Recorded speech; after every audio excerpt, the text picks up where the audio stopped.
1998 की बात है। पुरानी दिल्ली की एक सुनसान गली में एक 3 मंजिला हवेली थी। हवेली इतनी पुरानी थी कि उसकी दीवारों से सीलन की बदबू आती थी। लोगों का मानना था कि उस घर की एक दीवार में किसी को जिंदा चुना गया था, कोई औरत, जिसकी चीखें अब भी दीवारों से सुनाई देती हैं। सालों तक वो हवेली खाली रही, लेकिन फिर वहां रहने आया राहुल। बाहर से पढ़ाई करने आया एक लड़का। किराया बहुत कम था, तो उसने वो ऑफर झट से ले लिया। शुरुआत के 2 दिन ठीक थे, लेकिन तीसरी रात राहुल को दीवार के उस पार से खरोंचने की आवाजें आने लगीं, जैसे कोई अंदर से बाहर निकलना चाह रहा हो। उसने सोचा कोई चूहा होगा। अगली रात खरोंचने की जगह किसी के सुबकने की हल्की सी आवाज आई। वो डर गया, पर खुद को समझा लिया। 5वीं रात राहुल सोया हुआ था। रात के करीब 3-12 बजे उसकी आंख खुली।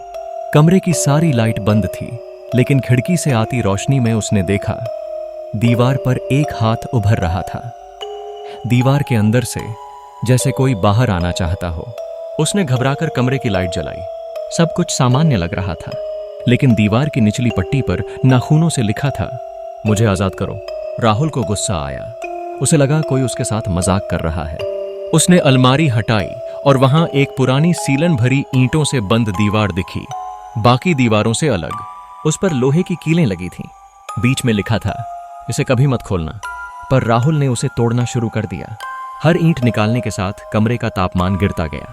आखिरी ईंट निकालते ही दीवार के अंदर से एक ठंडी हवा का झोंका निकला और कमरे की सारी लाइटें फट गईं। राहुल दीवार के उस पार झांक कर देखने ही वाला था कि अचानक एक हाथ बाहर निकला, सड़ा हुआ, काला और बर्फ जैसा ठंडा।